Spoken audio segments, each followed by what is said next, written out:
Hey chess people, welcome to a new video. Today we're going to work with some tactic positions. I'm going to try to solve puzzles here, and as I think, I will let you know about my thought process, how I think, how I analyze, so we can get the solution together. That's the idea here. So let's start and let's see how this goes.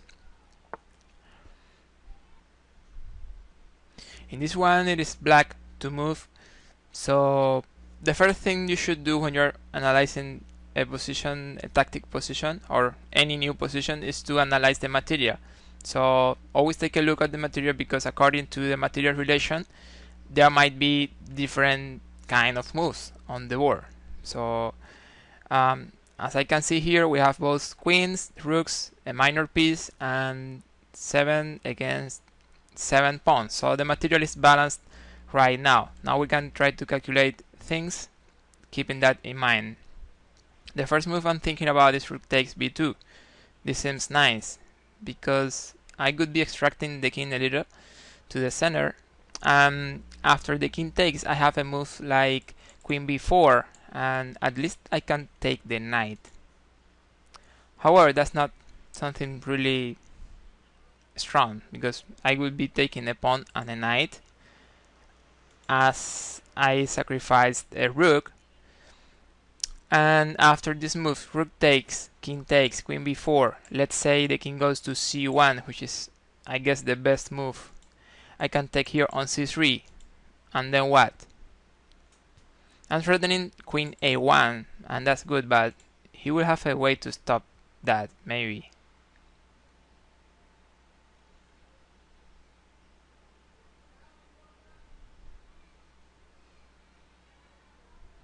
Well, it's not so clear, because actually I will be threatening queen a1, but at the same time I will be threatening this idea, queen a3, and when the king comes to d2, queen a5, check. Notice that this rook on c7 is hanging, is unprotected. So actually this line might be working, because after I take the knight, as I said, I have a double threat, check and check and check, getting the rook. So let me see if white could have a way to defend against that when I take the knight here. I don't find any real thing to protect against both threats, so I think that's the one. Also, let me check, rook takes b2, is there some other move we are missing here? Because after rook takes b2 we are threatening rook takes pawn, we are threatening the knight, so I don't think there is any way to stop the threats. So that's the first move, I guess. Rook takes b2, check, and queen takes knight. Here I can, well, as we said, queen a1 and get the rook, right? Okay.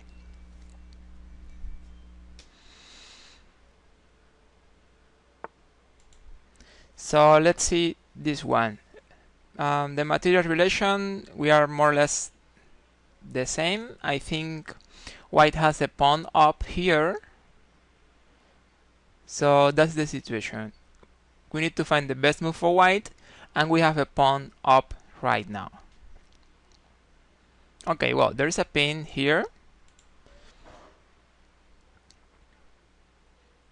I have a good rook here in the 7th rank, but it's a little like isolated. It's not working with other pieces, so it's not doing too much. That's the reason why it's not doing too much. But I'm thinking about some ideas where this rook, if I can connect some other piece to the rook on the 7th rank, this can be really strong. So the threats here will be strong on black king. So now I'm thinking about this idea where I can play rook takes c6. The idea is that he should take the rook, and then I can play something like queen a7, controlling the 7th rank and creating some mate threats, because when I play rook takes g7 and rook check, this is going to finish with checkmate. So that's the move I like here, rook takes c6. He has to take, he has no options, but if he doesn't take, I have a piece up. so I'm winning. And after pawn takes rook, then queen a7, and there's no way to protect g7. And once I take g7, I mate there with queen and rook. So yeah, I'm pretty sure that's the right way to play. Let's see. Yeah, he has to sacrifice the queen. Yeah, we didn't calculate that line. We should. Because now he still has some material as compensation, but it's a good position. We have a queen and a knight against the two rooks. So it's winning for white, but it's a line we didn't analyze in the calculation. And we should. Okay, this is the next one, and black just takes the rook here. So we are playing as white. We have two pawns, two passed pawns here, and a bishop against the rook. So we need to find the best move for white.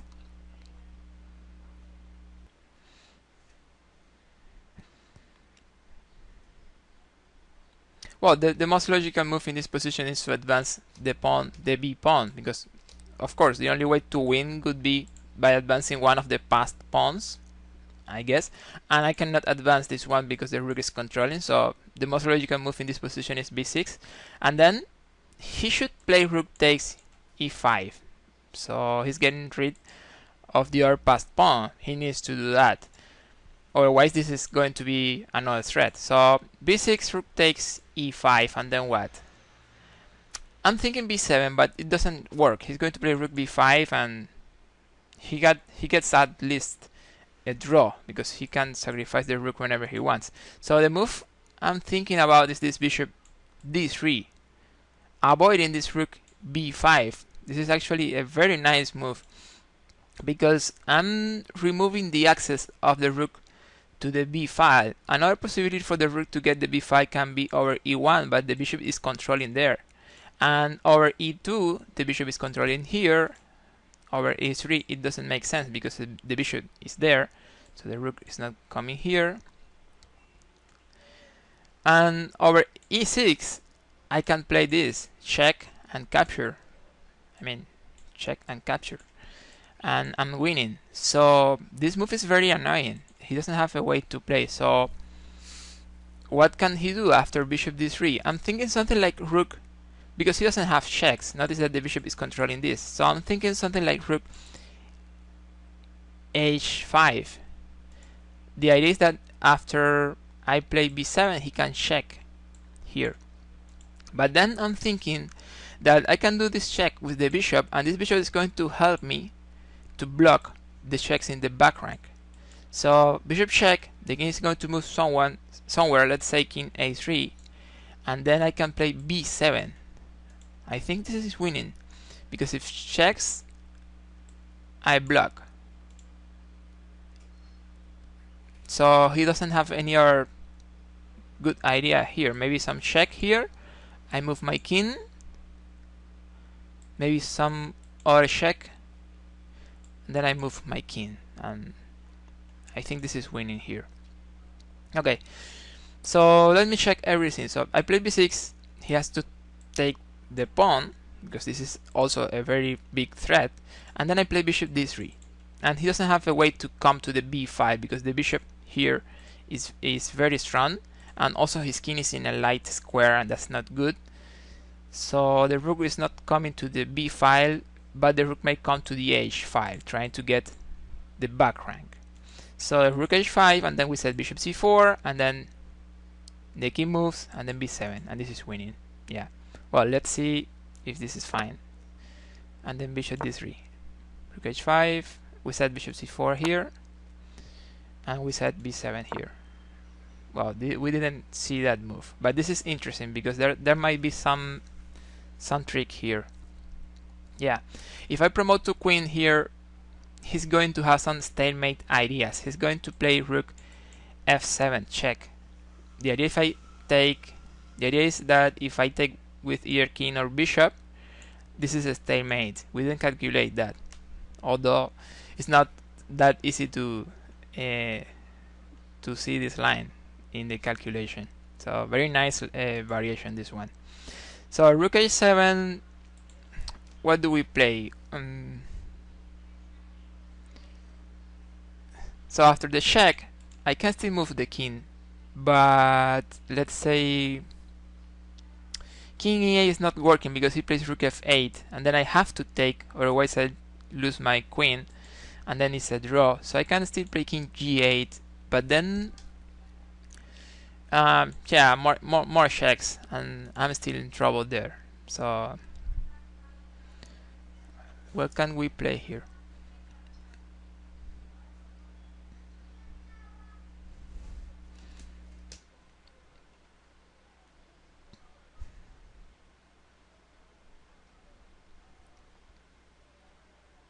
Well, right now he's taking my pawn, so probably I can take.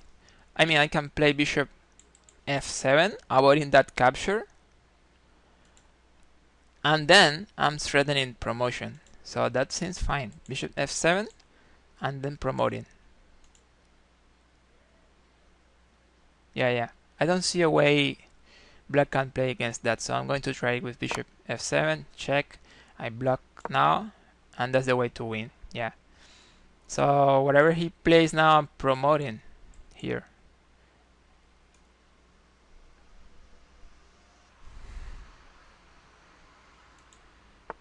Okay, so white plays king h2, and then it is black to move. The material in this position, it seems like black has a knight, I mean a minor piece down. White has 6 pawns and black has 5 pawns. So white has a knight and a pawn up. That's the situation here. So how do we play in this position? Well, at the first view I can see something like queen g3 and queen g5, but obviously that's not the right idea, because then white can play queen c7 and queen b7 with mate. So that's not the right idea, but it's something we should keep in mind. This rook is hanging over here, maybe that means something. This rook is hanging here, but probably doesn't mean anything. So let's see.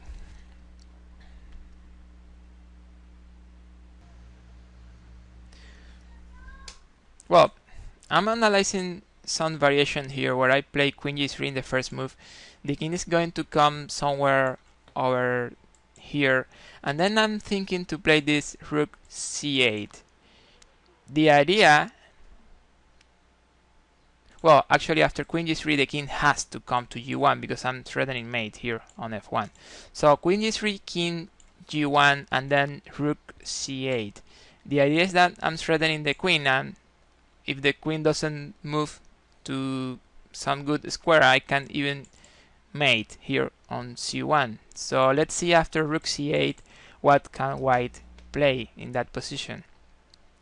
White can play here queen d2, still protecting c1, avoiding mate, and white can also play here queen e5, trading queens, because this is check, and capture the queen. So those are the ideas here.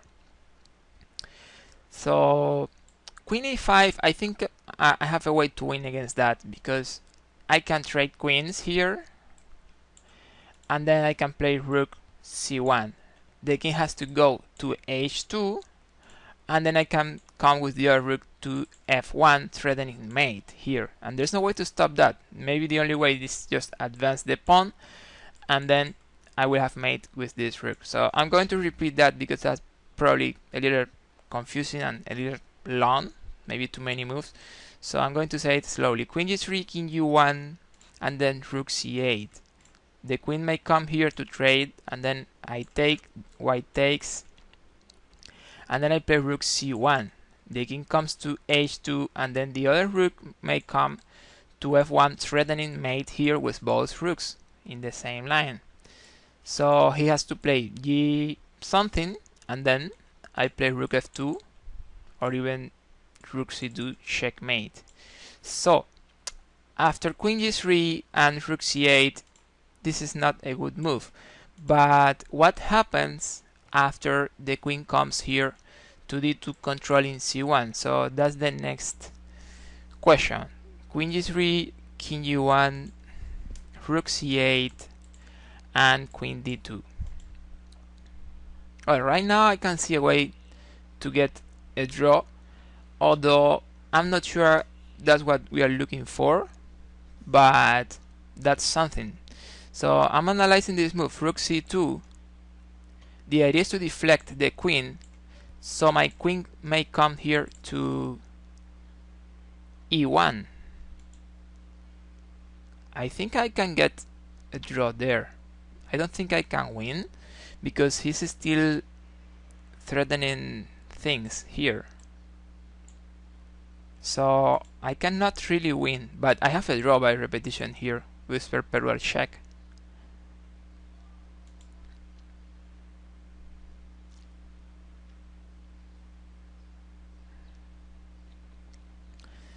Yeah, that's the best thing I can find in that line where the queen comes to d2. Yeah, I don't think I can find anything better than that. So I'm going to try that line. So queen g3 and then rook c8. The queen comes to d2 and then we set rook c2. That's the best move.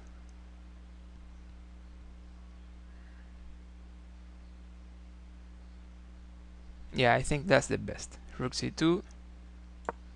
Well, that's not the best. Let me try again. So it's not rook c2. Yeah, rook c2 is to get a draw, but probably there is something better to try to win here. The knight is hanging. I saw that, but I will have a pawn down if I take the knight. So that's why I didn't think that was the best move. So let me see. Queen takes knight, I'm attacking the rook. So he can play rook d7, let's say. And then what?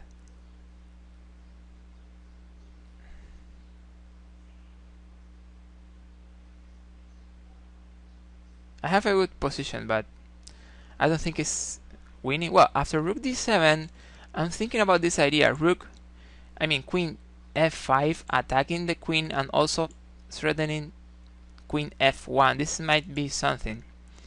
So yeah, that's probably the right idea. So queen takes knight, rook d7 and queen f5. Yeah, the problem is that the rook is hanging and we are threatening check, and then rook f2 with, or maybe instead of rook f2, rook c1 with a very strong attack, almost winning there. So that's why he has to play rook a1 and then I take the rook, I guess. Okay, well, we had a mistake in this one because we thought it was just getting a draw, but actually there was a better line winning in the position. So okay, and we finish with this one. So knight e5 and then white plays.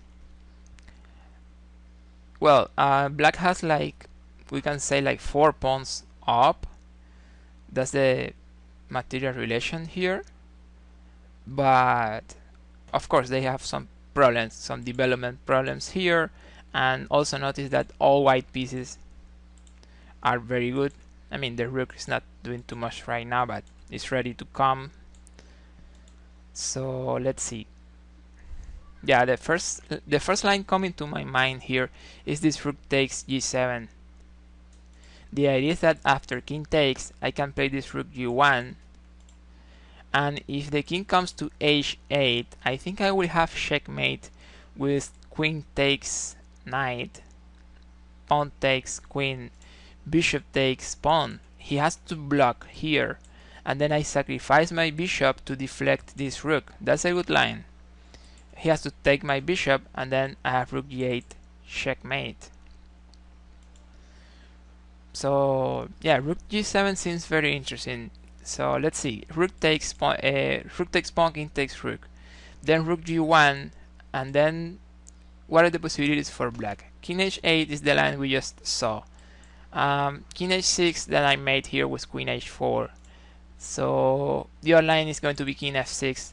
The idea is that the king is coming over here, but I'm thinking to play there this queen h4, avoiding this king to hide behind his pieces. He has to come here to f5. That's the only move, but it feels very bad there.